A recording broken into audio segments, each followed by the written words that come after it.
Fatafaraka amintsika ny tokantrano any izay manaraka ny vaovao-tsary ny televiziona malagasy indray tompo lasy tompo vavy amin'ity zoma ity manasanao indray ary anaraka hatramin'ny farany fampalalam-baovao maresaka ny any amin'ny fatra Menabe iny amin'izao fotoan'izao no ny fisian'ilay festival Jeux du Menabe connexion ka hiditra mivanta natao anatin'ny vaovao-tsary ny ekipa ny televiziona malagasy miainga avy any toerana hitantara amintsika ihanoka tanteraka ao anatin'izay lanonana goavana izay rehefa avy eo tao anatin'ny vaovao-tsary fa maresaka tahaka izay ihany koa ny any amin'ny distrika ny faritra any amin'ny distrika ny farafangana renivohitra ny faritra Atsimo Atsinanana iny satria nisy androany ny hetsika ara-kolontsaina fananganana ny tsangam-bato fanamafisana ny fihavanana teo amin'ny foko misavalo izay antsoina hoe Tohitroky tany amin'ny Egnivato renivohitra ny foko Zafisora any amin'ny distrika ny farafangana iny ka nanatrika sy nanome voninahitra izany ny filohan'ny fanavaozana ny Repoblika mivady izay niantso ny fihavanana sy fifandeferana amin'ny samby malagasy ka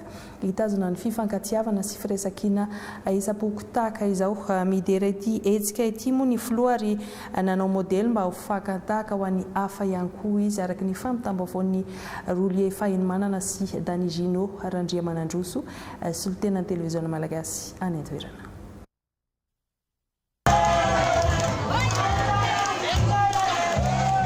Ny voy ny firaisan-kina nanao ansoavy amin'ny fampanjakana ny fihavanana ho an'ny vahoaka malagasy rehetra fa indrindra ny vahoaka eto Ivato Zafisora raika amby folo komina ary ny foko rehetra aty amin'ny faritra Atsimo Atsinanana ka nidera ny fanamafisana ny fihavanana teo amin'ny Tohitroky ny filohan'ny fanavaozana ny Repoblikan'i Madagasikara Colonel Ranjenerina Mikael Mivady teto Ivato Zafisora raha nanatrika ny fanamafisam-pihavanana teo amin'ny foko valo mivondrona ao anatiny Tohitroky. Izay foko valo misoratra ato eo tononoko tsiraikiraiky ny foko Zafisoro, ny Antesaka, ny Rabakara, ny Savoay, ny Zara Manampy, ny Zara Fagnilia, ny Atevato, dia ny Betsileo. Zay le foko valo anatin'ny Tohitroky. Isaorako nareo manao zao raha androany zao. Satria zao fihavana io ny zava-dehibe io. Voniditra aho avy any amin'ny Tevato ity dia misy soratra eo. Tiavony namanao izy toy ny tenanao. Tsy haiko hoe izy nametraka an'io teo fa zay teny zay dia hafatry ny Jesosy. Tiavony namanao toy ny tenanao. Jesosy dia niteny foana ny fitiavana io. Didy vaovao izy nomeko anareo dia nifankatiavanareo. Ary ny mpianatroko izy dia fantatra amin'izay fifankatiavana zay. Zay ny avy amin'ny Jesosy. Ho tsika rehetra zay mivavaka moa zay. Mifankatiavana. Fa voatenin'ny Andriamanitra sy olombavambahoaka teo izy. Itsika za mety zarazaran'olo. Rehefa niditra teto Madagasikara ny vazaha najana tany tamin'ny 1896 dia nampihatra ny atao hoe zarazarao hanjakana. Mbo izy ny ainatsika amin'izao. Mbo mizarazara tsika. Mbo magneky tsika zarazaran'olo, ampedin'olo. Zay mampahantra tsika. Zay mahatonga nyty Madagasikara ty tsy mety mandroso, tsy mety mihavana tsika, tsy mety mifankatia tsika, mifangilikiliky tsika. Isaorana anareo nametraka tsy haiko izy nanao an'io. Io mifandray tagna eo le misy soratra atao hoe soa ty filongoa. Ny anso ireo foko hafa ihany koa teto ny filohan'ny fanavaozana ny Repoblika mba hiditra ato anatin'ity Tohitroky ity. Satria soa ty filongoa. Isaorako manokana eto koa ny mpanjaka Antefasy. Zay nanatrika, nanaiky nanatrika ty zavatra androany ty, ty hetsika lehibe ty. Amin'ny magnaraka, mbo hipody aty aho. Ary dia mbo hiverena koa eto, raha misoratra agnatin'io ny foko Antefasy amin'ny magnaraka zay. Naneo ny fahavononany ihany koa teto nisy olombavambahoaka voafidy teto amin'ny distrika ny farafangana Mianaday ka nanome toky teto ary naneo ny fahavononany hiara-iasa amin'ny filoha ary nanome toky izy teto. Izay nanangafatra makadiro napetraka sika ty amin'ny faritra Atsimo Atsinanana. Ny politika mety samy manana kalkily ny fihavanany raika avao ary hatramin'ny eto ampizarazarainay aniko iay satria ao mpagnano politika avao koa. Magnome tokanao ay monsieur le président fa ity faritra Atsimo Atsinanana ity olony fihavanana. Arinao, Monsieur le Président, lehilahy manan'andro voafidiny Zagnahary satria efa ny président avy Zagnahary. Tafahozay koa zay, marina zany. Ity fagnoriana raiky président. Lefa voafidiny Zagnahary anao président. Magniry avy no maraiky roa no voafidiny olombelona koa anao président. Nanolotra lela vola 10 tapitrisa ariary natao ho solonombo anireto ampanjaka sy ny tanàna ihany koa teto ny filohan'ny fanavozana ny Repoblika Malagasy mivady ho fandraisana anjara amin'izao fiesaka mahateo tia mitory fihavanana sy firaisan-kina izao. Taty antoerana ihany koa ny mpanolotsaina avo ny fanavozana ny Repoblika sy ny minisitra piay ny faritra Atsimo Atsinanana Professeur Maharav Jean. Izay hetsika rehetra natao tao eny vato zavosoro zay dia nialoavana fitsofandrano Tsangambato izay manamafy fihavanana eo amin'ny tohitroky natao araka ny fombafomba ara-drazana ny amin'iny faritra Atsimo Atsinanana iny moa zany mazava ho azy nanatanterahana ireo mpanjaka rehetra sy ny taranana izay mifondrona ao anatin'izany tohitroky izany araka ny fampitaom-baovao mbola hoentiny roa le Fainimanana sy Dany Ginora Andriamanandrosatra.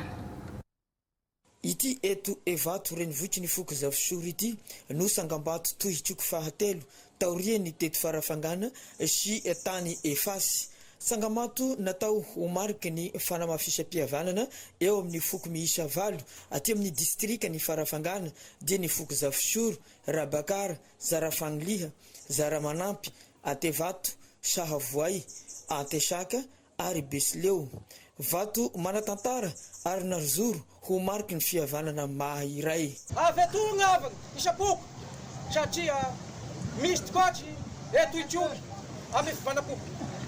Tafavora fivanapoko zay mipetraka eto satria izay raha angatagna aminao Zagnahary, zay angatagna aminao Razana, zay angatagna aminao Raibe, zay angatagna aminao Tanimasy.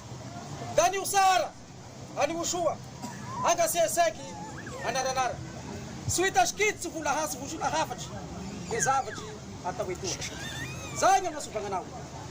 Da ko zany fihavanapoko, fihavanam-pirenena ny tatavina amin'izao. Da angatagna aminao Zagnahary, angatagna aminao Razana. Izao foko nagnorina an'ity vato ty eto zao. Osasarandra, Osoa, ary koa olona vatominandro. Manana ny heviny lehibe ara-tantara ny tena antony namoronana ity tohitroky ity. Zay mandamina satria sisa kopika milamina avy 2006, 2007, 2008 izy tapazona.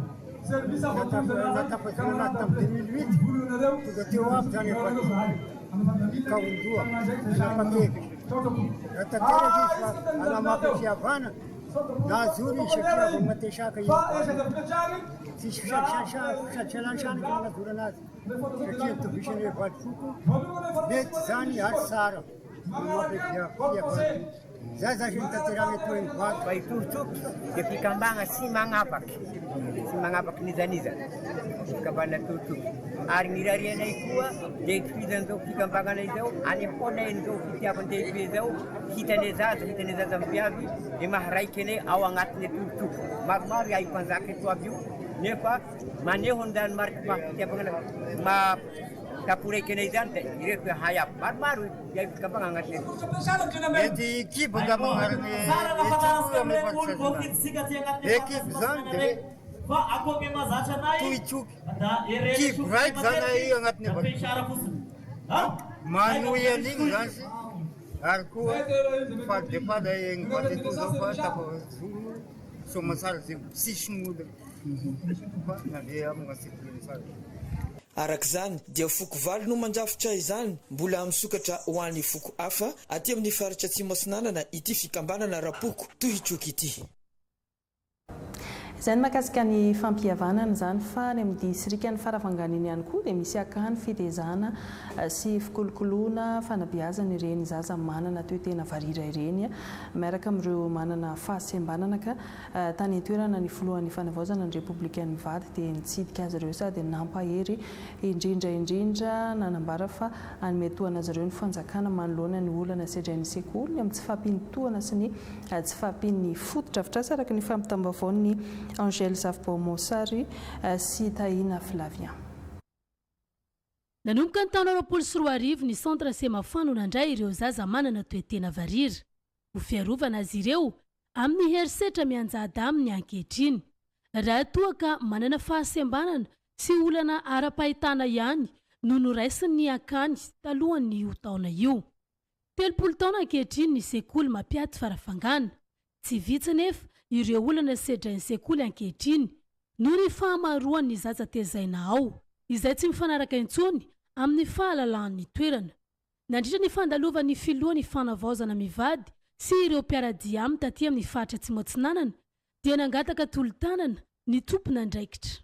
Taony olana makasika ny sakafo mpianatra sy ny fitaovam-pianarany, taony makasika ny mpanabe izay sy mandray karama, ary taony fahaterany drafidrasana. Vahaolana avy hatrany no nomeny izy mivady, ka nanolotra lela vola 20 tapitrisa Andriamatofiloha ary vary 20 lasaka sy kojakojan-dakozia ramatoa vadiny izay miahy manokana ity sekoly ity ankehitriny. Zahay moa mpisanakana dia te anampy afaka hijaza ity fa dia nareo dia famikarakara no antina mazoto karakara ny antina. Dia ny mazatra moa tsy atao mahanana nareo dia tsy atao nefa rehefa manotra zahay dia mampiteny foana hoe fomba dia antina dia zavatra atao na ny akanjo na ny sakafo. Ny momba ny mpampianatra alefa soa ilay taratasy fa inona ilay zavatra misy eo dia oriteo inona ny azonay atao aminy. Ny aty aminareo moa zany dia tsy ho hay tsy hanampy. Andriamatoa mpanolotsaina avo fampidirika amiko ny eo hoe misy vola le andara koatran'izao le fahasoty sambolana 10 millions d'ariary. Zay io zany famonjena aminay atao zao vola 20 ariary zay miaraka amin'ireo sakafo efa anatiny premier dame reo. Ankoatran'izay dia mbola zay tsy manao promesse loatra zany. Olika io ihany azo atao amin'ny santrafia Andriamatoa filohan'ny filoha, presidenty filoha, olika sika hoe inona ny azo atao amin'ny santrafia, inona no azo atao mba hanatsarana azy mba hiaina ny antsika. Ireto fanomezana ireto dia tsy fanampiana ara-bola sy ara-tsakafo fotsiny, fa mariky ny fitiavana, firaisan-kina ary fanohanana ireto ankizy. Fa indrindra fiaraha-mienta ny fanjakana sy ny sehatra sosialy amin'ny fananganana fiaraha-monina mandray ny rehetra, miaro ny marefo ary manome fahalalana mitovy ho an'ny ankizy. Izany maresaka tany amin'ny distrika ny farafangana fa ivadika lafim-baovao hafa isika anatin'ny fanomanana tanteraka ny fikaonan-doha-pirenena amin'izao fotoana izao ny eto amin'ny firenena k'androany dia nivory voalohany ny teny Mazoarivo ny komite teknika isana ny fandrindrana ny asa amin'izay fikaonan-doha-pirenena izay.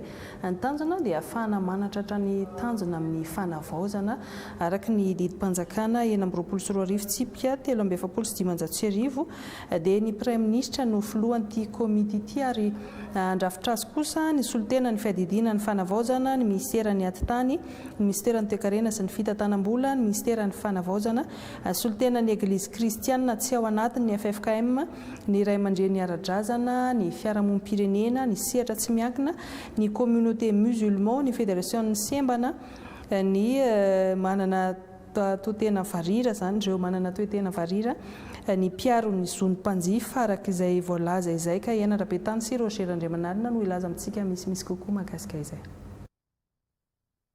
Asa masina ary diniky ny samy malagasy avy amin'ireo sokajikery sy sokajin'olona sy fikambanana samihafa eto amin'ny firenena ahafahana miroso sy manatanteraka ny fanavaozana ny fikaonan-doha-pirenena. Teboka nasongadin'ny prime ministre lehibe ny gouvernement io tamin'ity fivoriana voalohan'ny komite teknika ny fikaonan-doha-pirenena miara-miasa amin'ny FFKM sy ny ministera misahana ny fanavaozana idy.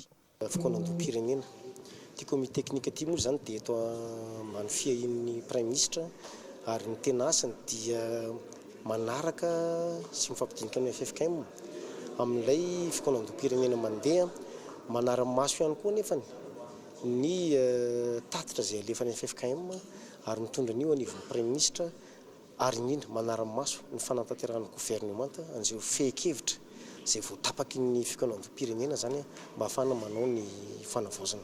Ny komite teknika zany no mijery ny calendrier sy ny plan ny FFKM anatin'ny fikaonan-doha-pirenena, manamora ny fanatanterahana fikaonan-doha-pirenena, mandray ny fehi-kevitra izay avoakan'ireny fikaonandoam-pirenena ireny izay alefan'ny FFKM dia manolotra anazy amin'ny prime ministre miaraka amin'ny hoe reto ary no tokony ataon'ny gouvernemanta mba hatateraka ny fanavozana.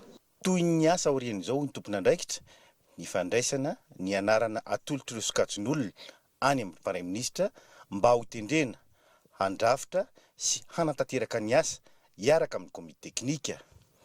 Ny aorianan'ity moa zany dia ny antokon'olona na antokony asa izay mandrafitra n'ity komite teknika ity dia manolotra anarana aty amin'ny prime ministre mba ho tendrena zany ireo solotena hivoratra anatin'ny komite teknika.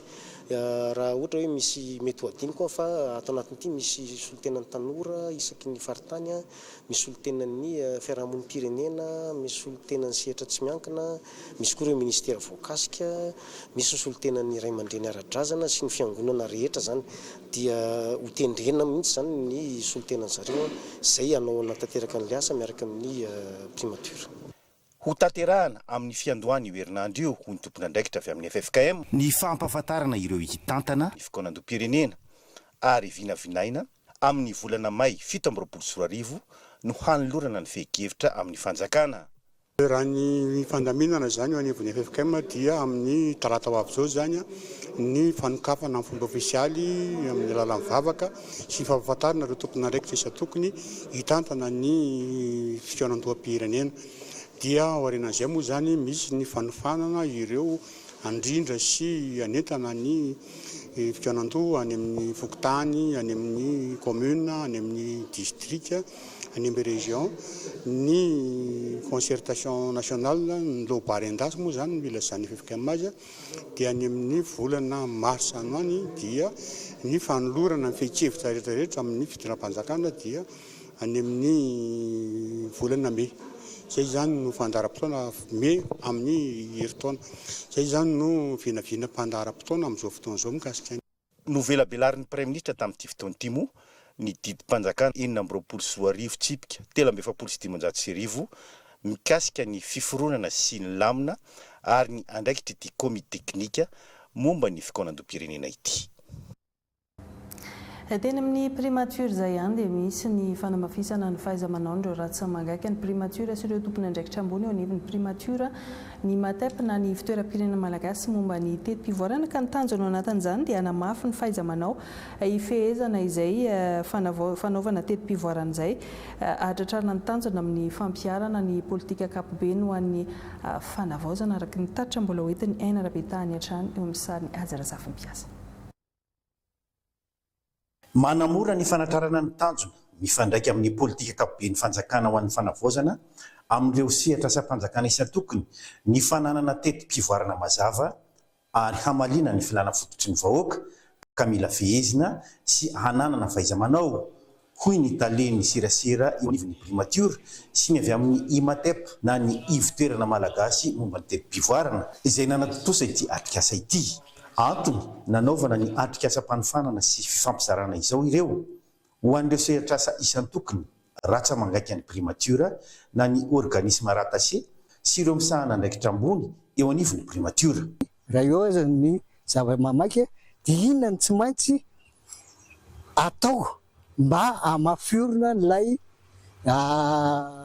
toekarena sy ny sisa dia reny zany no ijerena le lalana satria ny planification dia karazana lalana na sarisary entina tongavana any amin'izay tanjon'izay. Ny mpiasa-panjakana rehetrarehetra ny ninona toerana misy azy dia tsara foana ny manamafy ny fahaiza-manao ary tsara ny manamarika fa ny imatep dia organisme rattaché ato amin'ny primature dia izay fiara-miasa anatin'izay tsy miandry hoe famatsiam-bola avatsy avatsy fa manamafy hatrany an'izay fahaiza-manao izay dia anisan'ny paika hoentina manatsara an'izay asa eto anivon'ny primature ty hoe fanamafisana fahaiza-manao amin'ny resaka planification mahakasika ny action publique izay. Tetim-pivoarana dia tena misy zavatra efa voapetrapetraka mialoha satria tsika raha ohatra hoe pilotage avion ohatry ny mahazatra ny atao dia tsisy ninina iova mihitsy eto dia izay mihitsy hoe aty anivon'ny primature ny mpiara-miasa rehetrarehetra aty anivon'ny primature zany dia manamafy an'izay traikefa izay satria ny primature dia tadio fa ao anatin'ilay hoe manao ny coordination générale, manao ny suivi évaluation ary misy an'ilay arbitrage mba ahafahana manampy ny prime ministre ao anatin'izay fanantanterahana ny asan'izay dia ny rehetra ihany koa tokony mahafantatra ny mazava-dehibe an'izay hoe planification amin'ny asa zay. Anampibetsaka hatrarana ny vina napetraka hatrarana ny ezaka ady amin'ny tsy fanjarian-tsakafo izao hoy ny avy amin'ny ONN. Tsy fanjarian-tsakafo zany fantatritsika zao hoe 7.3 isan-jato eo. Ny tanjona ngeza be napetraka any amin'ny taona 3.4 dia latsaka any amin'ny 25%, 26% any. Ao anatin'izay zay nametraka vina. Dia ao anatin'izay fametrahana vina zay naveriko ihany teo zany hoe nefitsika manana an'ilay fijerena politique générale de l'État dia mijery zany zay amin'izao fotoan'izao hoe raha zay vina napetraka zay ve atratrarana an'ilay tanjona ny fomba fanaovana an'ilay tetim-pivoarana ve mijery ireo lafiny rehetrarehetra izay tokony ho jerena izay niverenana ny jerena ao anatin'izao atrikasa izay natao izao. Roa andro moa no faharitan'izao atrikasa fifampizarana momba ny tetim-pivoarana ho an'ny asa ataon'ny fanjakana izao ary vina ny hitohizana izany amin'ireo sapandraraha hafa. Faraka ny efa natsiditsika teny am-piandohany ny vaovao dia maresaka ny ao Morondava renivohitry faritra Menabe ao amin'izao fotoan'izao ny amin'ny fisian'ilay festival Jeux du Menabe Connexion nanomboka omaly izy tika any toerana ny mpanao gazety Mamy Philippine Razafindrasata sy afitra ny anaraka toraso izay vetantsika amin'ny sary eo afaka miditra ianareo Mamy Philippine sy afitra nanahoana ny ambiance tamin'ity andro faharoa ina ihany koa ny zava-nitranga tany toerana androany afaka miditra avy hatrany tantarao mivantana ary.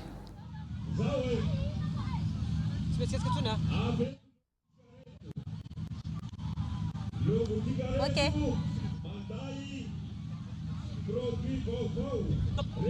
Akory le ansarakotomanana miaraba ihany koa ny rehetra izay manaraka ny fampahalalam-baovao ny televiziona malagasy amin'ity arivariva ity avy aty Morondava isika izao avy aty amin'ny renivohim-paritany faritra Menabe eto amin'ny plage Nosy kely no misy anay Menadame izao fotoana izao hitantara sy ilaza aminareo ny vaovao rehetra izay misongadina avy aty amin'ity faritra Menabe ity tamin'ity androany ity. Ao anatin'izay akory le ansarakotomanana miaraba antsika rehetra any an-tokantrano an'izao amin'izao ariva izao ao anatin'ny vaovao an-tsary izay miainga mivantana eto amin'ny satrabetitra eto amin'ny renivohitry ny faritra Menabe. Mbola anatin'ny andro faharoa moa zany amin'ny androany andro efatra no natokana ankalazana ity festival Jeux du Menabe Connexion ity aty amin'ny renivohim-paritry ny Menabe aty Morondava raha ny marimarina kokoa androany isika miditra amin'ny andro faharoa maro be ireo hetsika izay notonta sain'ny fikambanana Menabe Connexion tamin'ity androany ity fa misy ihany koa nefa ny vaovao misongadina izay nomany ny mpanao gazety sy ny pakasary ny televiziona malagasy na ny avy aty an-toerana na ny avy any amin'ny central na ny avy any amin'ny Antananarivo moa zany maro ireo vaovao izay ho arahantsika sy ho ampitany mivantana ho amin'ity androany ity mbola anatin'ny hetsika isika izao araka ny ahitanareo anazy mbola ao anatin'ny lanonana tanteraka andro faharoa amin'izay hetsika festival Jeux du Menabe Connexion izay fa anomboantsika anazy aloha satria mbola hiverina aminareo ihany zay rehefa avy eo ampita mivantana ny fizotry ny lanonana aty anomboanay anazy dia ny fampahalalam-baovao avy hatrany fotoana nafafisana ny fandraisana anjaran'ny fikambanana Menabe Connexion ao amin'ny lafiny fahasalamana ny efatrandro anatanterahana ny festival Menabe Connexion andiany fahaenina. Nanomezana tolotra ara-pahasalamana ho an'ireo mponina ato anatin'ny faritra Menabe izay anjara be ihany koa hoentin'ny fikambanana sy ireo olobe eto atoerana mitondrana ihany koa ny anjara biriky ho an'ny sehatra ara-sosialy ao anatin'izay ara-pahasalamana izay dia ho arahantsika fanadihadiana. Tsy mianoka amin'ny resaka fanatanjahantena sy kolontsaina fotsiny ny Menabe Connexion fa mijery ny lafiny mahaolona toy ny fizahana ara-pahasalamana, forazaza sy fitsaboana ireo aretina maro samihafa ka eo amin'ny lycée Paul Morondava no anatanterahana izany mandritra ny 3 andro. Fandraisan'ny Menabe Connexion ho amin'ny vahoakany Morondava anjara amin'ny asa sosialy dia ny atao ato mandray marary rehetrarehetra izay tonga eto ninona ny tarainy dia raisinay daholo. Raha ohatra moa zany mifanandrifa amin'ilay fanafody reto tazanareo reto ny aretiny marary dia mahazo fanafody maimpo-poana araka izany izy. Raha ohatra tsy mifanandrify dia omena fa ordonnance izy dia mandeha ho any amin'ny pharmacie mijery zay. Misy koa ny aretina zay tsy vitanay ny mitsabo azy eto dia alefanay any amin'ny hôpitaly. Ireo aretina tsotsotra ihany moa no raisina amin'izao fizaham-pahasalamana izao. Ny tena marina mazany ny asa zay traitement amasy tahaka an'ireto dia lay aretina atao hoe maivamaivana, aretina tsotsotra, aretina lambosy, aretina nify, mety fivalanana na misy tazomoka zay fanandrify fanafody misy aminay eto dia voatsabo indray mandeha zany tahaka ny olona mamontsy CSP1 na CSP2. Mahatsiaro afapo ireo mpisitraka amin'ny fandraisana natao azy ireo. Le fandraisananay aloha tsara zay fahaty avao zany ohatra mamonjy hoe Menabe connexion ity dia nanao raoraotsy fa tsy mipetsaka ambalatanga zay dia nanao raotsy hoe mamonjy fitsaboana ity. Mankasitraka anareo ny karakara Menabe connexion aloha dia mankasitraka ny dokotera zay nandray anay tao tokoa fa samy nahazo fanafody aby zay tafilitsy tao. Zay aloha zany ny ampahany tamin'ny vavaona ampitainy ny ekipan'ny télévision malagasy miainga avy any Morontsiraka Morondava ny ekipan'ny télévision malagasy mamy Philippine Razafindrasata avitry ny anaraka torasosa ireo ekipa teknika rehetra no napita mivandana amintsika teo ny somary nisy fahatapana kely fa mbola everina amintsika ihany izy ireo rehefa tomomana fa mandra-piandry izay dia tsy ny any Morondava ihany no maresaka amin'izao fotoana izao satria ao anatin'ny fotoam-pialatsasatra tanteraka isika eto andrenivohitra Madagasikara ihany koa misy hetsika ara-kolontsaina ary efa nanomboka Mal zao dia nosokafana ny Malagasy Festival Film Award tetsy amin'ny Avorianosy izay amboim-pionan'ireo mpamokatra mpanatotosa mpilalao sary mihetsika io fotoana io Nalisorandriamatsinosy Enirina Rasoladzona no ampahafantarantsika ny momba izay.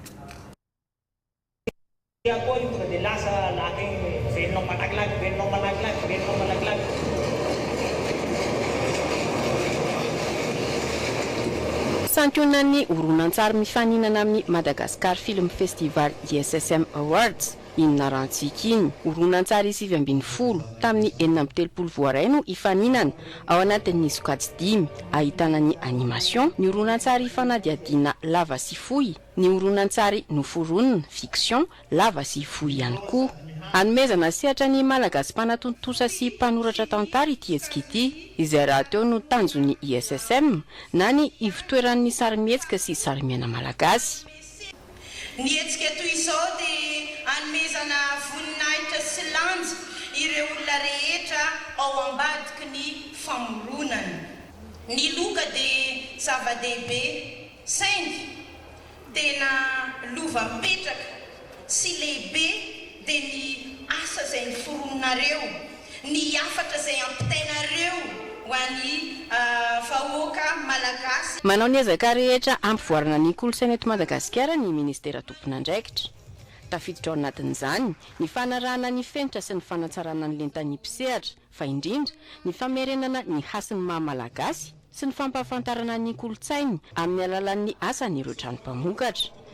Satria ny film zany raha vohitra dia lasa mandoko an'ilay firenena anankiray. Inona ny fiarahamonina misy eto Madagasikara tiatsika voizina ao anaty sarimihetsika. Zay mila fahendrena zay mila fahaiza-manao zay nanteny atao anatin'ny film. Tsika ohatra hoe ny razambentsika nalaza be teto olombanona sy endry. Dia nefa ny anatin'ny film tsika makataka ny zavatra ataon'olona hafa any mitetiteny fahatany, mitetiteny ratsy, manana ratsiratsora anaty film dia lasa fitezana tsy mametraka zavatra endry zay vanona ho an'ny tarana. Ity festival ity tsy hoe festival fotsiny hoe navana fety fa fanakalozana, fampiresana ny politika andeha arafitra. Ahoana ny tondrana ny sarimihetsika malagasy ho tonga amin'ny lenta zany mendrika antsika. Zay eto efa miresaka foana taona tsy disy an'ity hijery toerana andeha ampianarina resaka makasika ny sinema, ampianarina makasika ny son. Dia misy koa nefa ny zavatra takiana avy amin'ny mpanakanto manao an'ilay asa. Amiteny zay ty azo asina teny ratsy be loatra fampiaina. Satria mila miverina milaony tsara ny fampitezana amin'ny resaka soatoavina eto. Dia mba fampiaina dia mifanaja. Resaka salle de cinéma ianao tompoko, ohatrohatrany ahoana no mety ho fanatanterana an'izay? Le trano mpanjakana rehetra rehetra dia any malagasy. Jerena hoe aiza ny trano antsika azo ampiasaina. Ekena misy ny any vahiny. Fa reo any vahiny reo ny tena voalohany premier plan dia ny kolontsaina. Tsisy manaka an'azy. Fa ny antsika reto tranontsika zao io fanaovantsika anazy azo ampiasaina io. Dia mijery koa hoe toerana hafa hoe aiza no azo anaovana an'izay. Toerana maro no anaovana hetsika ao anatin'ny 3 andro manaraka. ho hita mandritra izany ohatra ny adevitra andatabatra boribory sy ny master class. Hifarana ny alahady izao ny Madagascar Film Festival ISSM Awards, sinema malagasy voarindra antoko ny fampandrosoana. Famandram-pively ny ekipan'ny televiziona malagasy apita mivantana ny vaovao avy any Morondava dia toizantsika trano ny vaovao natsangana ny SLC na structure locale de concentration na dika amin'ny hoe rafitra ifotony fikonan-doha. Izy ity izay rafitra fahatelo fikonan-doha anivon'ny commune Antananarivo renivohitra araka ny takiany lalàna izany ka Miray Andrianjafy sy Jacques Domanga no mpahafantarantsika misimisy kokoa mahakasika izany. Anjara ndraikitry ny RFI na ny rafitra ifotony fikonan-doha na structure locale de concentration na ny SLC ao amin'ny commune Antananarivo renivohitra, ny fifampiresahana, ny fanoran-kevitra, ny fampafantarana sy ny fandraisana anjara ny olom-pirenena, ny vinona iraisan'ny drafi-pampandrosoana, tedi-bolo, ny fiaraham-bonampoka sy ny fiarah-mientana ho fampandrosoana izay natsangana androany. Manatanteraka lalàntsika fanangana anazy tsisy izay foana tokony atao hoe rehefa misy rafitra napesaky ny fanjakana tokony hitsangana dia tsy nisalasala ny tena hoe tokony atao ty dia norirosoana satria efa voasoratra hoe tsy fetako izay tao arinako tao tsy fatako ao fa tonga eto amiko izy dia adidiko manangana azy satria izay mivoafetra ny lalàna. Rafitra ohatr'izao manome sosokevitra dia ny tanàna miaraka midinika ny atao anatin'ny fitantanana tanàna Antananarivo satria ny feoam-pony ilaina iny foana izay zava-dehibe zany ary noko fa mahatonga ny mpitantana eto angeny noho ny feom-bahoaka no hoe nono eto amin'ny taita-vahoaka no tanterahana eto. Ny ben'ny tanàna no volim-pitarika ny SLC izay izy ireo izay tsy mandray tandokarama, ireo filan-kevitra, mpandrarara toe-karena, ny fiarahamonim-pirenena, ny antoko sy ny vondrona politika, ireo fikambanana maro ary ny tokotany no mandrafitra ny SLC izay tsy manapa-kevitra fa mpanoro hevitra ary tsy manao ny asan'ny mpanolo-tsaina na mibaiko ny mpanatanteraka. Resaka fanamboarana foto-drafitrasa isika tany amin'ny distrikan'ny Kongo ny mpanolo-tsaina avy ny fanavaozana ny colonel Andriamerso Gervais nandritry ny fandalovan'ny-tany an-toerana nanambarany fa aorian'ny fahafitan'ny lalam-pirenena voalohany izany hoe ny RNBIS dia atomboka ny fanamboaran-dalana any amin'ny distrikan'ny Kongo izay isan'ny mahatara ny fampandrosoana ny toerana moa ny faratsiny io lalana io araka ny fampitambavao Dozité Malala sy Séraphin Andriamanjaka. Anisan'ny distrika ratsy lalana ato anatin'ny faritra fitovinany Kongo izay mampiferinayna amin'ny mpampiasa azy ary sakana amin'ny fampandrosoana amin'izao fitsidiana amin'ny fomba ofisialy natao ny mpanolo-tsaina avy ny fanavaozana kolonely Andriamerso Gervais eto Kongo izao no nanambarany fa ho amboarina ny lalana mampitohy an'i Kongo sy distrika roa Manakara sy Vohibeno aorian'ny fahavitany RNBIS. Amafisy koa na mangataka ireo na tsy mangataka efa fantako na raha ataoko ny Kongo. Raha vao vita io afindra asika ty koa io miaramila io agnano asika ty.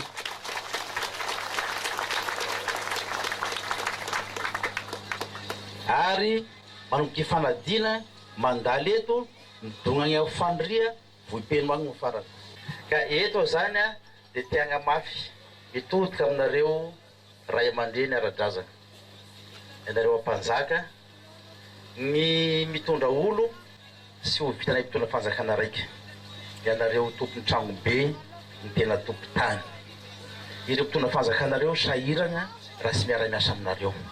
Mba miangavy anareo hiara-iasa aminay mpitondra fanjakana.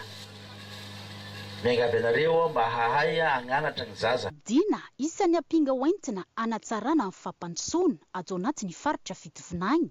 Tsy diso anjara amin'izany ny distrikan'ny Kongo. Dia agnatin'ny dina io ao misy lohahevitra maromaro. Ao ny resaka fandriam-pahalemana, ao ny bako sy ny kolotsaina, ao ny famokarana, fambolena sy fiompiana zany, ao ny fanabeazana, ao ny fahasalamana, ao ny tontolo iainana, ao ny foto-drafitrasa, ao ny tanora sy ny fanatanjahantena. Agnatin'ny dina aby zany. Dia efa nizakaina ny mpiara-miasa taty namola volana io, efa avy taminay tamin'ny région tany midika mitovy. Dikany efa vita izy io aty. dia zay zany no anaovako antso. Nitondra afatra ho an'ny vahoaka ny Kongo avy amin'ny filohan'ny fanavaozana kolonely Randrianirina Mikael, ny mpanolontsaina avo ny fanavaozana, ny hanamafisana ny fihavanana, izay antoka iray ahafana manatratra ny tanjona dia ny fampandrosoana izany. Mbola verina indray ny ekipa ny televiziona malagasy mainga avy any Morondava fa mandrapahafonina tsara azy ireo dia resaka teo karentsika vetivety omena lanja ny faritra amin'ny alalan'ny fampitombona ny teti-bola natokana ho azy ireo ametraka ny fitantanana tena izy miankina amin'ny laram-pameana ary ny fandaniana miteraka vokatra sy manome lanja eny fotony izay no izany voizin'ny fitondrana fanavaozana amin'izao fotoan'izao anatin'ny fanomanana ny volavolan-dalàna mifeny teti-bolam-panjakana iasana amin'ny taona 7 ka anisan'ny vohitra izany nandritra ny lahateny ny fandimbiasana tao anatin'ilay fanokafana tamin'ny fomba ofisialy ny fikanoan-doha-paritra momba ny teti-bola natao tany Miarinarivo Itasy androany. Voaresaka tao anatin'izany ihany koa fa miara-misalama ty fikanoan-doha-paritra momba ny teti-bola ity ny ministeran'ny toe-karena sy ny fitantanam-bola, eo ihany koa ny ministeran'ny antany sy ny fitsinjaram-pahefana ary ministeran'ny fanajarenantany sy ny raharahantany araka ny famitam-baovao entin'ny prisy karakotina andrasany eo misariny Andro Ratsanarvao. Ny faritra tsirairay no hamaritra ireo laharam-pahamehany amin'ny asa fampandrosoana eny fotony. Ny faritra tsirairay ihany koa no mahafantatra ny loharano-karena tokony hotrandrahana ao aminy ahafahana mampiroborobo ny lafin'ny toe-karena. Anjarany fanjakana ny mamaritra ireo laharam-pahamehana tsy maintsy ho tanterahana ao anatin'izany aka mampiditra izany ao anatin'ny volavolan-dalàna ny mpifeny teti-bolam-panjakana. Izany no natao dia ho fanatanterahana ny fampiarana ny fitsinjaram-pahefana tena izy ary ho fanatrarana ny vina ny fanavaozana ampiainga ny fampandrosoana eny fotony. Ny faritra Itasy tato amin'ny komune Miarinarivo no nisantarana ny fikonan-doha-paritra momba ny teti-bola ho fanomanana ny volavolan-dalàna mifeny teti-bolam-panjakana taona 7 tonga aty zany ny ministera zany hanao an'io fikenonan-doha mba hahafahana zany maka n'ireo hoe inona zany zavatra filana ty amin'ny faritra hoentina ampandrosoana zany faritra zany inona zany tokony teti-bola ilaina anatin'le izy. Metraka tsika metraka nationao zany hoe fitantanana tena izy na hoe le bonne gouvernance zany hoe fandaniana zany mipaka tokoa any amin'ny vahoaka zany hoe fandaniana zany mitera-bokatra sy mitaky vokatra satria zay tokoa natao fandaniana dia hoe izy antsony hoe lanina le vola dia lanina fotsiny fa tsy maintsy zany mba hisy voka tokoa izy eo amin'ny fampandrosoana. Manome lanja ny faritra ny fitondrana fanavaozana tamin'ny alalan'ny fampiakarana ny vola ho an'ny vondrom-bahoaka hitsinjaram-pahefana sy ireo sampandraraha-panjakana samihafa. Mbola ho ampitombony io ao anatin'ny volavolan-dalàna mifeny teti-bolam-panjakana taona 7 dia ohatra mbola tsika zavatra ty ohatra dia fitatao tsara anatin'ny elafera zao ohatra efa napakarina zany ny teti-bola ny aty amin'ny faritra zany hoe eo amin'ny ao zany ny vondrom-bahoaka hitsinjaram-pahefana aloha ny komina ny fianampiana dia avao koa zany nampitombona koa ny teti-bola ireny sampandraraha-partany sampandraraha-panjakana ty amin'ny faritra ireny zany ohatra tena hitombo be koa zany zay amin'ity taona ity amin'ny taona ho avy io tena marina amin'ny 2027 zany taona ho avy tsy maintsy zany arindra zany le asa atao anatin'le faritra mba tena hoe zany tsika tondra tokoa izy amin'le hoe le fampandrosoana ary zay ary mieritreritra hoe fa na dia reny tetikasa raha zany zay vatsin'ireo partenaire zany miaraka amintsika ireo dia ezahana koa zany hoe avy aty amin'ny faritra mihitsy zany manao ny exécution l'izy fa tsy mainga avy any ministera ntsony ohatra zay zany zao mbola ezahana ifampidinana miaraka amin'ireo zany mpiaro-monina toka amintsika toy ny banque mondiale ohatra banque recepinena na ireo zany vony européenne sy ireo maro samihafa. Miara-misalahy amin'ity fikonan-doha-paritra momba ny teti-bola ity ny ministeran'ny toe-karena sy ny fitantanam-bola, ny ministeran'ny fanajarianany tany sy ny fananantany ary ny ministeran'ny ati-tany sy ny fitsinjaram-pahefana. vondrom-bahoaka hitsinjaram-pahefana tsirairay avy dia niareo aty fotony ihany zany mamolavolanaizay fa ny toanara teknika fotsiny ataon'ny fanjakana foibe zay zany tena atao hoe ezaka ataon'ny fanjakana foibe fa ny miainga avy aty fotony ary zay fampandraisana anjarany rehetrarehetra ty fotony zay ny tena atao hoe zava-dehibe ahafahana tena mahita marina hoe aizany lalana fandrosoana hitondrany amin'ny fandrosoana aizany fomba ahoana ny fomba hitantanana azy dia izay no tena hoe asanay eo ministerany atitany sy ny fitsinjaram-pahefana zany fanomboana ihany ity fokonan-doam-paritra momba ny tedi-bola natao teto itasy ity fa manomboka amin'ny alatsinainy ho avy zao dia ho tanterahana manerana ny faritra maro eto Madagasikara izany aorinan'izay hoentina ao anatin'ny fokonan-doam-pirenena momba ny tedi-bola ireo efitra rehetra voaray tany amin'ny faritra tamin'ity fotoana ity ihany koa moa no nametrahana tamin'ny fomba ofisialy ny taleparitry ny toekarena sy ny tedi-bola vaovao ho an'ny faritra itasy Andriamatoa Lainereko Henri Ambenitsoa. Averitsika kely any Morondava indray ny toy ny fampalalambavao satria efa vonimbonina indray mamy Filipina Razafindrasata sy avitry ny aina Rakoto Arsoa hita taramitsika mivantana ara-potoana ny zava-misy rehetra any amin'iny faritra Menabe iny ao anatin'ilay hetsika festival Jeux du Menabe Connexion anatin'ity andro faharoa ity fa hitantsika teo izy ireo ny resaka ny mahakasika ny fizahampahasalamana ao anatin'izay hetsika izay ka mbola manambavao maromaro izy ireo asa raha vonina ka dia ho ampitaitsika avy hatrany avy any Morondava raha toka voniny anareo mamy dia afaka mampita mivantana ny toy ny fampalalambavao avy any Morondava.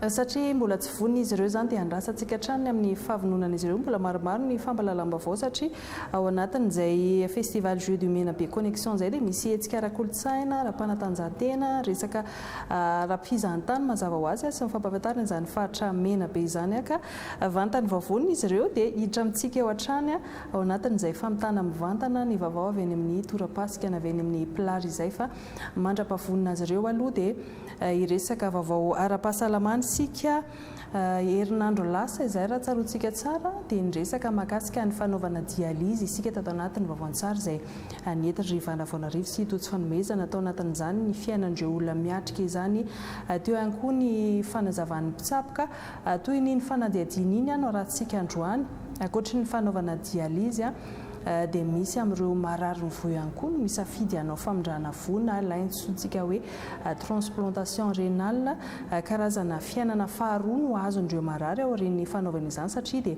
miverina toy ny voasalama tsara ny ao aminy avy eo tovolahy iray efa natao izany famindrana voa izany zao no entina amintsika atao anatin'ity fanadihadiana ity satria ny zokiny lany nanome voa azy ka hovaliana atao anatin'ny fanadihadiana ity avokoa ny fanontaniana rehetra toy ny hoe iza no afaka manome voa inona avy ireo dingana atao raha hanao izany transplantation rénale na famindrana voa izany hovaliany ry varavaonareo sy totsy fanomezana atao anaty fanadihadiana manokana ity.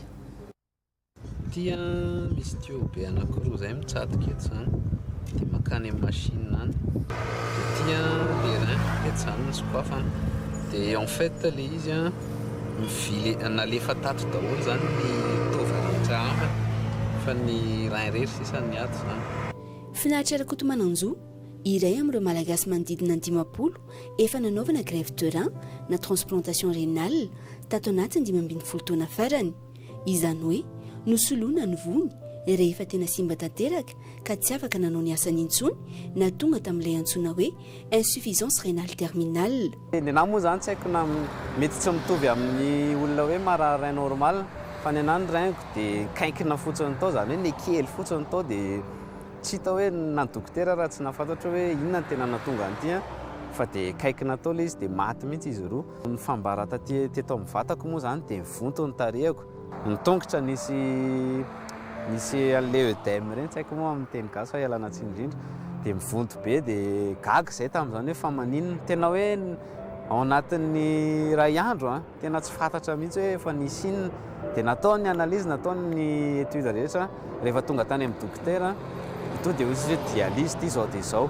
eritreretinareo hoe amin'ny 1.10 alina iny raha tsy diso izay isaorana na ny dokotera moa fa nandray somatsara izy tamin'izay dia tsy maintsy nitady aloha nanaovana dialyse voalohany tamin'izay tao be felan-tanana. Rehefa maty tanteraka ireo voa na rein roa tao aminy natao aloha ny dialyse ny 3 isan-kerinandro rehefa afaka enim-bolana teo eo tapa-kevitra ny mpitsabo fa ho ataony fanoloana ireo voa rehefa nahita ny fiombon'ny aretina. Tsy safidiny marary hoe raha voan'ity aretina ity ary dia aloany greffe nataoko na hoe aloany dialyse fa indication azy amin'ny fiteny frantsay na hoe ny dokotera ny mahafantatra hoe mety ve ny teknika iray dia izy sa efa mety koa nanaovana grefy ny marary. Mila olona nefa kan'izay voa izay safidy maromaro no azo atao na iretam-po na ny ray aman-dreny ka ho an'ny finaritra ny zokony lanina n'olotra ny vony iray ho an'ity zandriny ity. Mampihetsi-po be hoe ny zokinao zany ny amian'ilay zany hoe misy sacrifice zao ny anatin'ilay izy hoe ty lesy ameko alina ty zany e. Tena tsy haiko izy amin'ny mahavita an'izany fa tena misaotra be aminazy tena mankasitraka fa tena milay izy. Mahafinaritra manana zoky ohatran'izay dia zay le fifankatiavana zany. Dia ato izy zany zao miaraka amiko ato raha samy fananianina amin'ireo lahy moa zany hoe samy rein iray zay. Natao ny dingana rehetra taorian'izay. Ankoatra ny vola ilaina, taratasy maro isan-karazany no tsy maintsy karakaraina. Mila mandalo iseny ray aman-dreny sy ny mpiray tam-po manao fanambarana na déclaration fa tena marary ilay olona ary manaiky izy ireo fa atao ny transplantation. Ilay hanome ny voa ihany koa na ilay antsoina hoe donneur dia mila manao taratasy manokana manaiky fa hanome an-tsitrapo. Ankoatra ny taratasy, mifanindran-dalana amin'izay ihany koa ny analizy isan-karazany. Dingana arahana zany dia anjaran'ny dokotera mamaritra azy. Voalohany aloha ny hoe azo atao amin'ilay marary tokoa ve ilay teknika. Faharoa mampandinika an'ilay marary sy ny fianakaviany manontolo hoe salama tsara ve io mpanolotra ataovy io. Ary mandinika koa ny ara-tsaina na ao amin'ny marary na ao amin'ilay manolotra ataovy hoe fantany ve ny zavatra idirany, azony tsara ve ny zavatra rehetra na ara-teknika na ara-tsaina. Mila azony tsara hoe iova tanteraka ny toe-batany satria nalana vora izy. Ankilany koa ilay marary hotsaboina asiana grefy dia mila mahazo tsara fa isy taova avy amin'ny olo-kafa hipetraka ao anatin'ny vatany ary izy fitandremana maro be mila ataony. Isan'izany ohatra hoe tsy afaka atao grefy ny olona raha misy halehibiazana loatra na hoe hatavezana. Isan'izany koa ny olona hoe raha ohatra ny aretiny mety hanimba indray an'ilay voa grefena aminy dia mbola tsy azo atao aloha nanaovany grefy.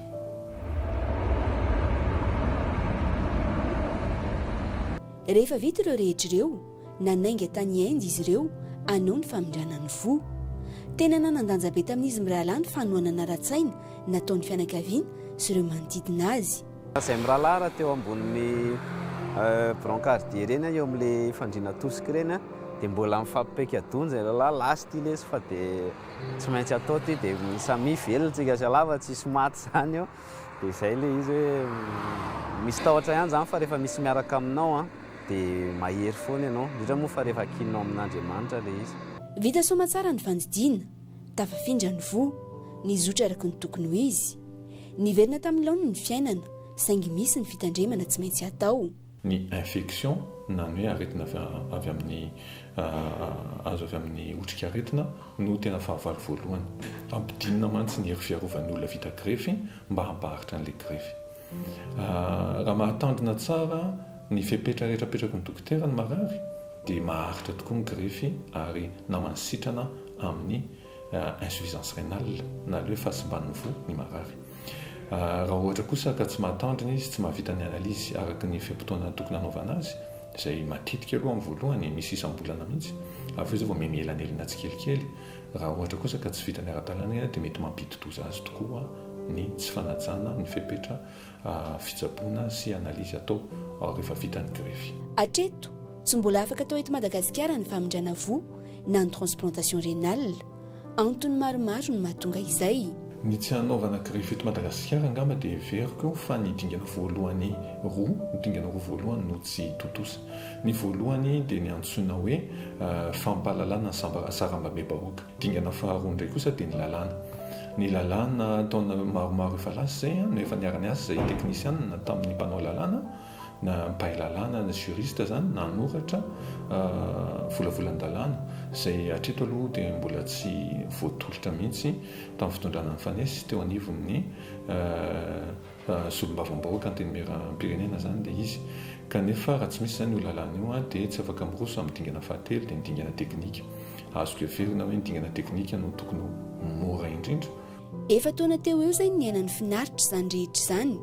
Zavatra niainany izay tsy iriny ahazo ny hafa ka nanomezany hafatra ho fitsonjovana ny fahasalamana. Tena lao mitandrina rehefa reraka ianao dia matoriza, rehefa ilainao no misotro rano dia misotro rano ary tena ilaina mihitsy misotro rano. Za tsy dokotera fa niainako le izy tsy ampy rano taloha tamin'izaho mbola tsy narary rano fa tena zao tena iainiko be mihitsy le izy hoe vao tsy misotro rano kely fotsiny dia mizatra marary kely foana ato zany dia aleo mitandrina.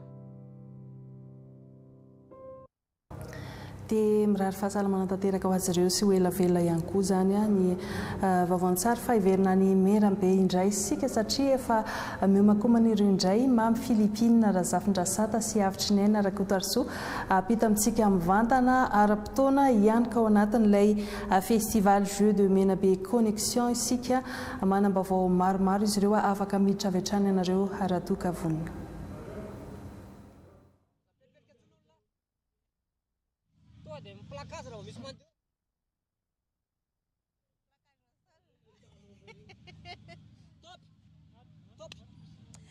Mbola tsy amin'ny renivohiparitry ny Menabe ihany no misy antsika amin'izao fotoana izao ialana tsiny ny fahatapahana noho ny olana ara-pifandraisana izay iarahantsika malala moa satria aty amin'ny 900 kilometatra mahery ny renivohitra Antananarivo no misy anay Menada mampita mivantana aminareo ny fampalalam-baovao amin'izao ora sy fotoana izao. Anjato moa raha izay hoe teto Menabe izay no niatrika ny fampiofanana taon karakarainy fikambanana Menabe Connexion teto amin'ny renivohitra faritra Menabe tao anatin'ity hoe fitondrana ihany koa nanjara biriky ho an'ny faritra Menabe izay. Mbola hetsika anatin'ity festival Jeux du Menabe Connexion izay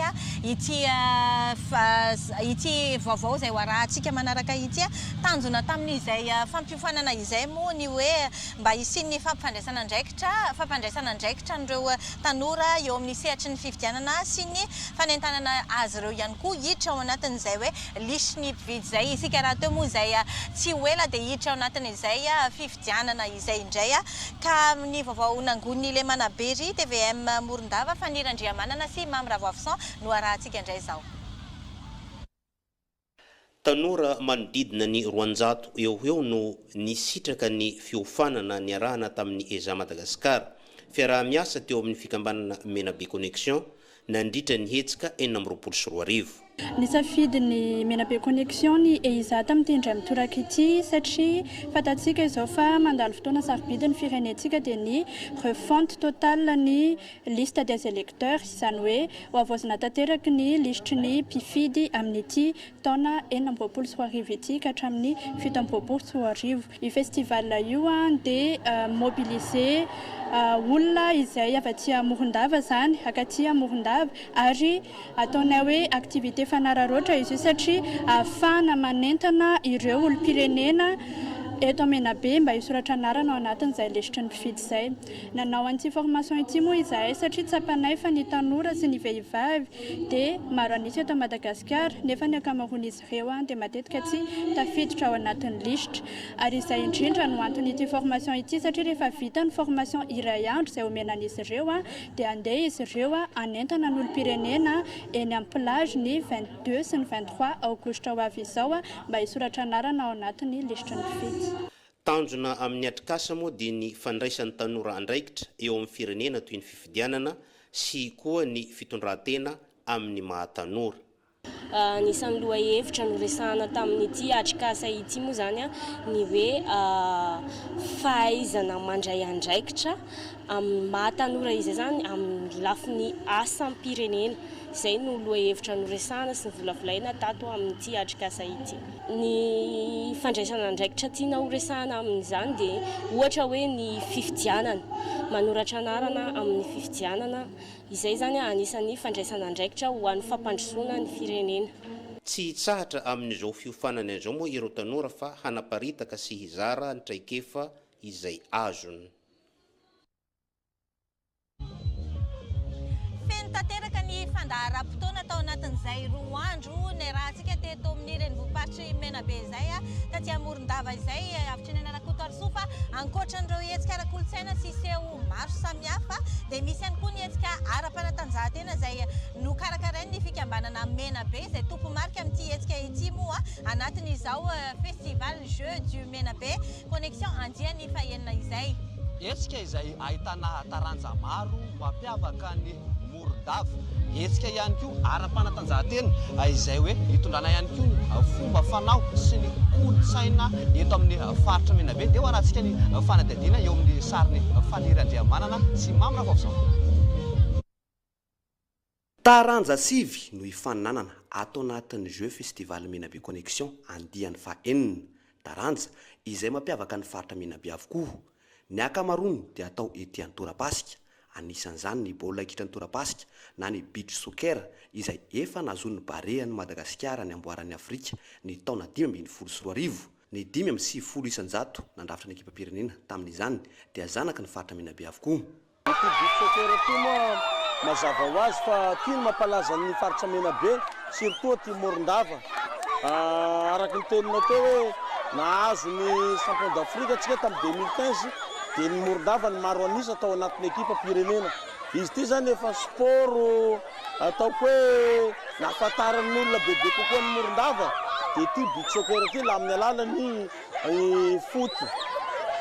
Dia ity sport ity zany efa manavanana anay eto Morodava na tsy Menabe Connexion ary ny manao hetsika aty Morodava fa misy koa ny hafa dia io beach soccer eo no tena tsy maintsy ao anatin'le discipline tsy maintsy atao satria io koa zany efa liana amin'io koa zany ny olona.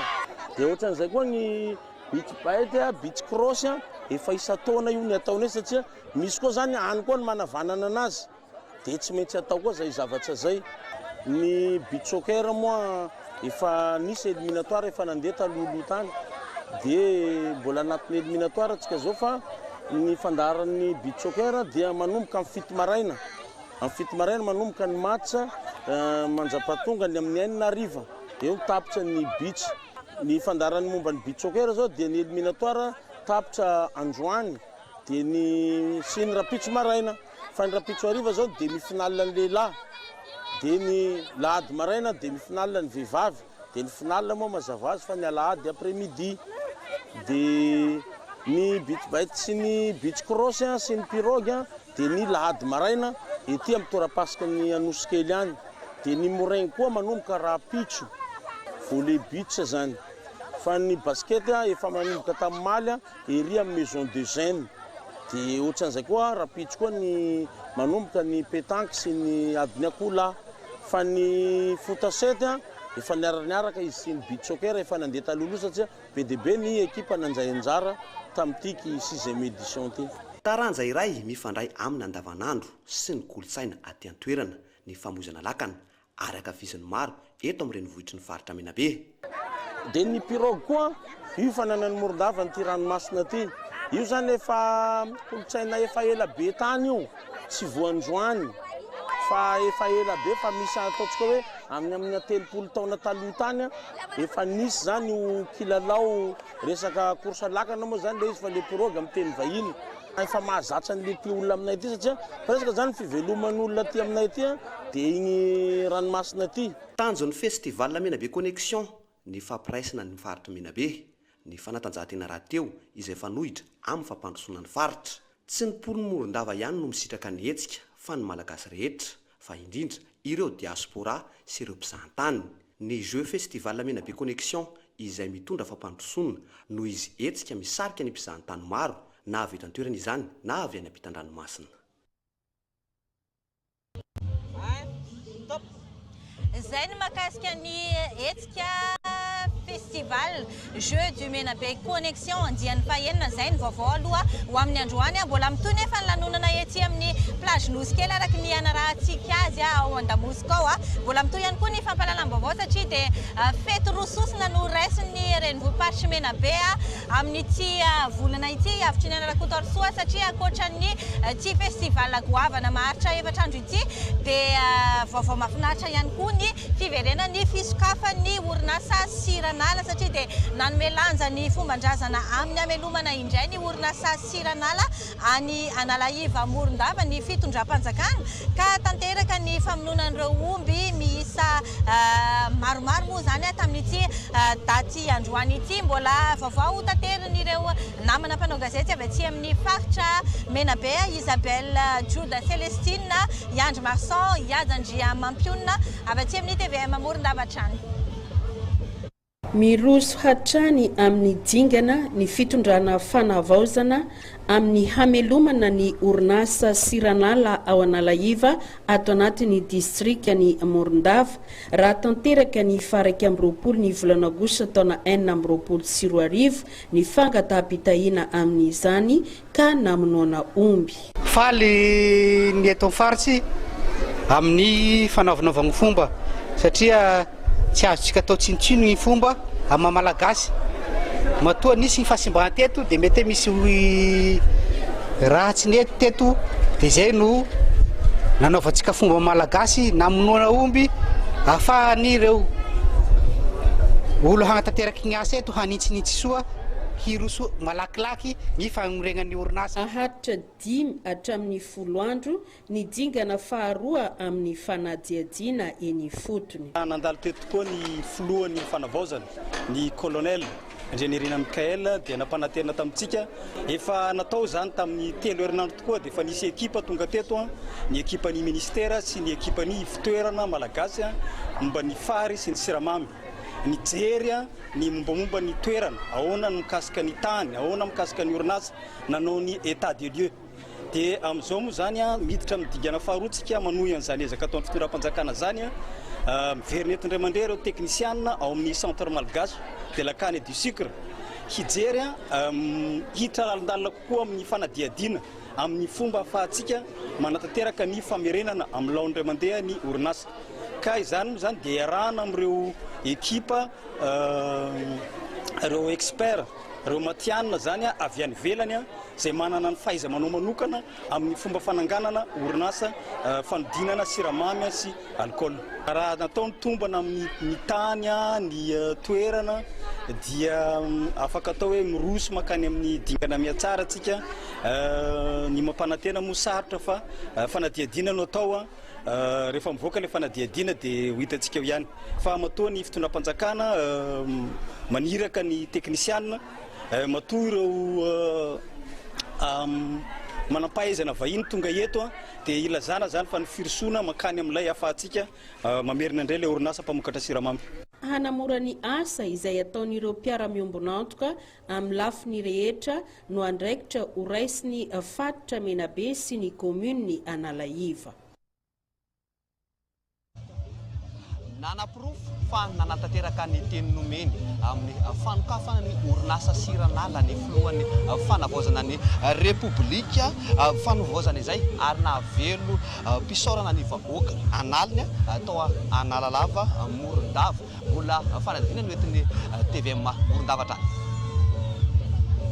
Nanentana ny mponina eny fotony amin'ny anamorana ny asa ny avy amin'ny CMCS na ny Centre Malgache de la Canne et du Sucre fanafanganana ny asa hamelomana ny orinasa Siranala. Raha mety andalo eny amintsika reny teknisianina reny ifampiresaka amin'ny tany dia mba hanomezantsika ny zay totakevitra na totam-baovao tokony zaraina eto ihany koa moa zany dia mirary ihany satria raha tonga zany zavatra zany tsy maintsy ny fampiresahana ihany no ezantsika atao ary manantena ny fanomezantsika vahoaka ny hevitra amin'ny fampiresaka dia mba samy miaraka atsika hamerina indray an'ilay orinasantsika. Isan'ny anjara biriky oentin'ny faritra Menabe izany.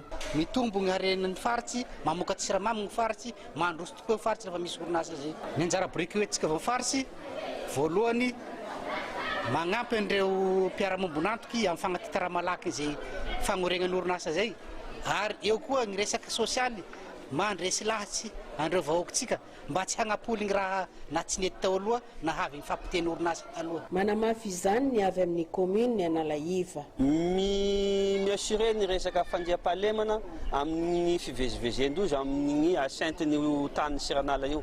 Dia magnamora koa amin'ny zavatra tadiavindozy dia la tsy tenitsika zany ohatra hoe mijery fary zao rozy hoe aizany tokony ahitantsika fary. Velim-pisaorana ny solitena ny vahoaka eny ifotony.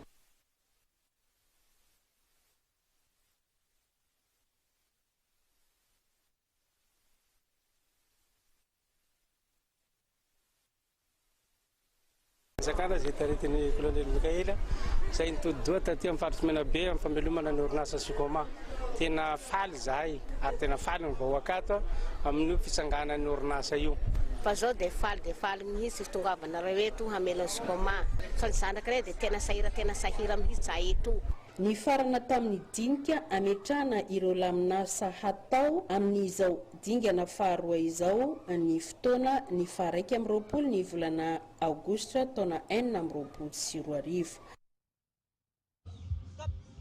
Zay rehetra zay no vaovao nangon'ny televizionna malagasy Morondava miaraka amin'ny fiara-miasan'ny mpanao gazety ny televizionna malagasy avao Antananarivo ao amin'ity androany ity mbola mitohy ny lanonana ity mbola mitohy ihany koa linan'ny fampahalalam-baovao ny fampitana mivantana ny lanonana rehetra zay mitranga ety amin'ny plage Nosikely eto amin'ny Satra Beach moa zany raha ny marimarina kokoa no misy NSI yavitry ny Anarakotorso amin'ity arivariva ity. Afaka fotoana fohy dia anomboka reo seho ara kolotsaina seho mampiavaka io satria dia maro ny mpanakanto iakaratsehatra ao anatin'izany na ireo mpanakanto nalaza tany amin'ny taona 70-80 tany ary ireo mpanakanto malaza amin'ny zao fotoana izao fa indrindra ireo mpanakanto izay aveto amin'ny faritra Menabe zany hoe zanaky ny faritra Menabe. Navondrina avokoa zany ireo mpanakanto reo mba ampiavaka an'ity hetsika izay karakaraina aty amin'ny renivohiparitry ny Menabe ity mbola iverina eto ihany zay sy hiavitry ny Anarakotorso afaka fotoana fohy ampitanareo mivantana ny tohan'ny lanonana rehetra izay rahantsika aty fa mialohan'ny amaranantsika ny fampahalalam-baovao aloha ny anjara fampahalalam-baovao anay avy aty amin'ny Morondava dia tsy hainy tsy hisaotra manokana ny tale général ny ORTM Lemana Elysée izay mifanampy aminay tanteraka amin'ny fampitana mivantana n'izao hetsika zay ampitanay aminareo any Antananarivo izao tsy hainy koa tsy hisaotra ny ekipa teknika rehetra ny televizionna malagasy izay miara-misalaha amin'ny fanatontosana n'izao fampitana mivantana izao mbola iverina eo zay afaka fotoana fohy fa izao aloha dia averinay any amin'ny Antsarakotomanana ny fanohizana ny fampahalalam-baovao.